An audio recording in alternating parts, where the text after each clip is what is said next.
Supreme court के अनुसार आजीविका का अधिकार प्राण के अधिकार का अवयव अंग है, जो संविधान के अंतर्गत मूल अधिकार है, जिसका वायलेशन मूल अधिकार का अतिक्रमण है, जिसे मानवाधिकार का हनन माना गया है। मेरे प्यारे सम्मानित साथियों, भाइयों एवं बहनों, प्रेम भैया का प्यार भरा नमस्कार कबूल करें। मैंने आपसे पिछले वीडियो के अंत में वादा किया था कि अगले वीडियो में अगर काम से हटा दें तो क्या करें, इस पर चर्चा करना है। सो आज बहुत अंतराल के बाद आया हूँ, इसके लिए एक क्षमा याचना के साथ उपस्थित हूँ। मेरे प्यारे सम्मानित साथियों, भाइयों एवं बहनों, अगर आप सरकारी विभाग में प्राइवेट कर्मचारी हैं, मजदूर हैं, किसी फैक्ट्री, कार्यालय, कंपनी, होटल, रेस्टोरेंट, प्राइवेट संस्थानों में आप पूरी मेहनत और लगन से काम करते होंगे, ऐसा मेरा मानना है। तब भी अगर आपको अकारण नौकरी से निकाल दिया जाता है, ऐसी स्थिति में सामने परेशानी का पहाड़ खड़ा हो जाता है। ऐसी स्थिति में हम क्या करें, तो आज आपको यह जानकारी देता हूँ। आप चाहे किसी भी पद पर काम करते हों, ध्यान से पूरे देखिए। आपको किसी वकील के पास जाने की आवश्यकता नहीं होगी, और आप नौकरी से निकाले जाने के बाद क्या स्टेप लेना है, जिससे कि कंपनी वाले लेबर कोर्ट में परेशान होकर मजबूरन आपको नौकरी पर भी रखेंगे। तो आइए जानते हैं। दोस्तों, अपना रोजगार नहीं होने के कारण लोग प्राइवेट नौकरी भी ज्वाइन कर लेते हैं, लेकिन इसमें जॉब सिक्योरिटी और सैलरी मिलने की गारंटी बहुत कम होती है। चूँकि नियम की जानकारी नहीं होते हैं, तो एजेंसी वाले बोलते हैं कि कल से, एजेंसी वाले या फैक्ट्री वाले बोलते हैं कि कल से नौकरी पर मत आना, जो गैर कानूनी है। और यह काम सरकारी कार्यालयों या बड़े कंपनी में भर्ती के समय अक्सर कहा जाता है कि आपको नौकरी हो जाएगा, और वहाँ पैसे लेकर भर्ती करता है, जो अक्सर सुनने को मिलता है और देखने को भी मिलता है। और फिर भी नौकरी से निकालने का डर दिखाकर आपको शोषण करते रहता है। और एक दिन उस ठेकेदार के पास वहीं पर काम होने के बावजूद भी साल 6 महीने के बाद आपको बहाना लगाकर हटा देते हैं, और फिर उसी प्रक्रिया के तहत भर्ती करता है, क्योंकि उसको फिर कुछ मिलना है। और यह सिलसिला चलते रहता है। इस प्रकार बारी बारी से सबके साथ आर्थिक शोषण होता है, और हम लोग कुछ नहीं कर पाते हैं।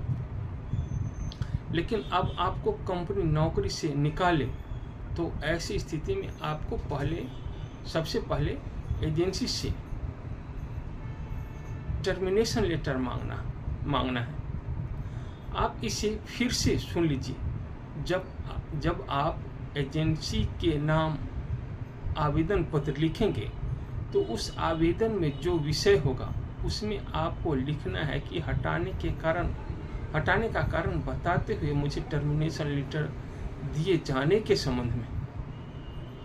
इसके बाद जो हम महोदय या महोदया लिखना है।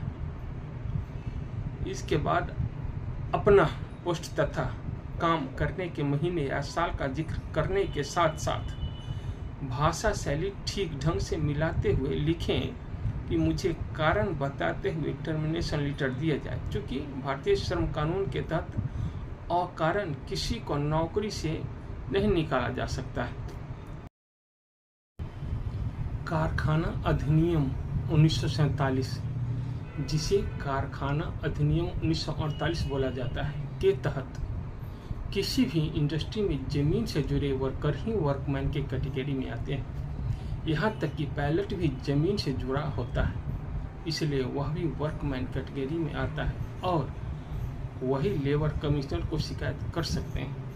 लेकिन लेबर कमिश्नर को शिकायत से पहले अपने एजेंसी के हायर अथॉरिटी को डिमांड के रूप में लिखें कि मुझे अकारण गैर कानूनी तरीके से नौकरी से निकाला गया है, अतः मुझे नौकरी पर बहाल किया जाए, या किसी वकील के माध्यम से भी वकालतनामा भेजें तथा मुख्य नियोक्ता को भी उसकी कॉपी जरूर दें और उसमें ज़रूर लिखें कि मुझे 7 दिन के भीतर रख लें, और यदि उन्होंने 7 दिन के भीतर नहीं रखा तो आप 7 दिन के बाद अपने लेबर कमिश्नर ऑफिस में लिखित शिकायत करें कि मैंने उनसे नौकरी पर बहाल करने की मांग किया था और उसके बावजूद भी मुझे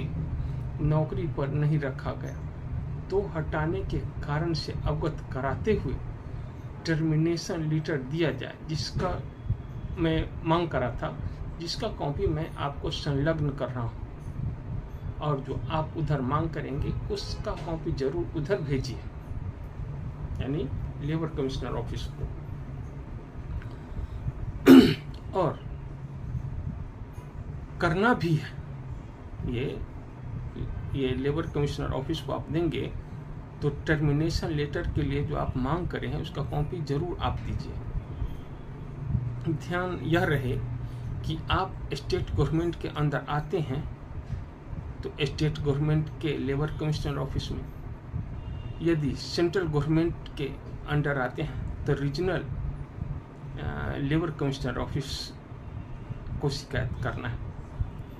जो वर्कमैन के कैटेगरी में नहीं आते हैं वह सुपरवाइजर से ऊपर सारे वर्कर कोर्ट में सिविल सूट फाइट कर सकते हैं।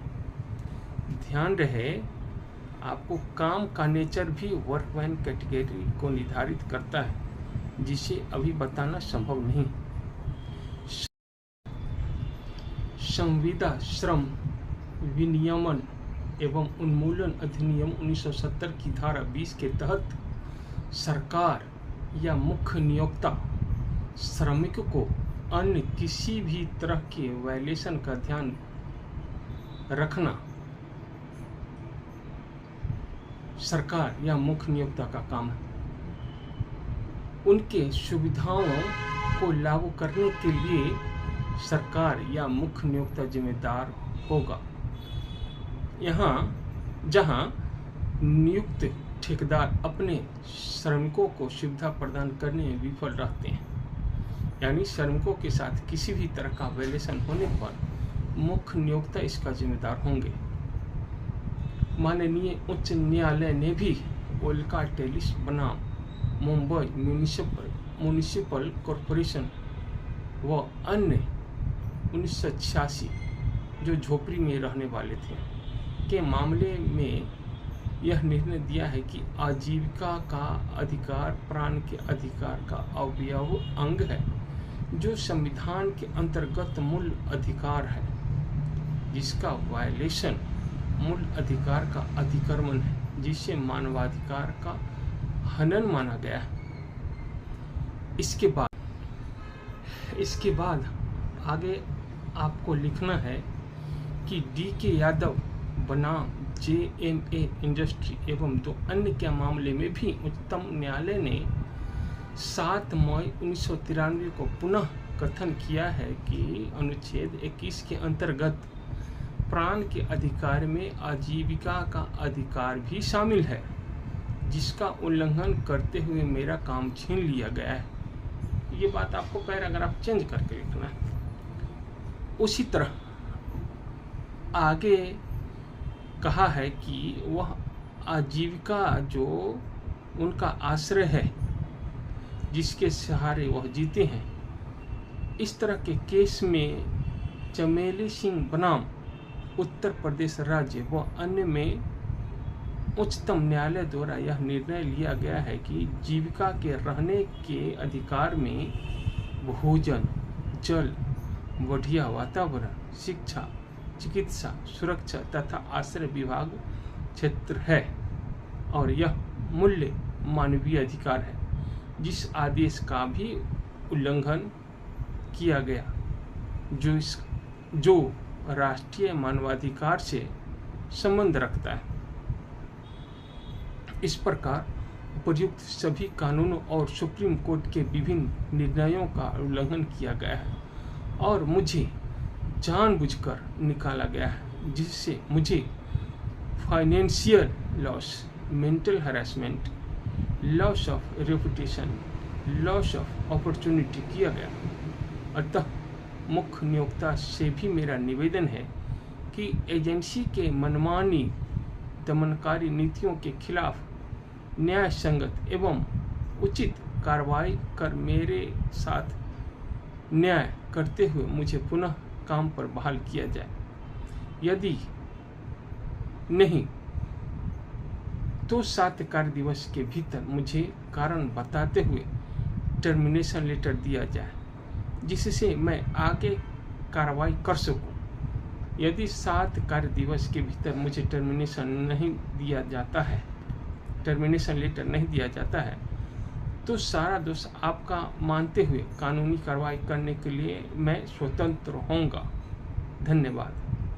प्रतिलिपि में आपको लिखना है मुख्य नियोक्ता का नाम, जो भी जहाँ पे आप संस्था में काम कर रहे हैं, जिस ठेकेदार के माध्यम से आप जिस संस्था में भी काम कर रहे हैं वहाँ पे आप उसका जिक्र करना है आपको। या तो स्कूल में कर रहे हैं या किसी होटल में कर रहे हैं या कहीं पे भी जहाँ पे भी आप कर रहे हैं, उसका नाम प्रतिलिपि में जरूर आप देंगे। धन्यवाद।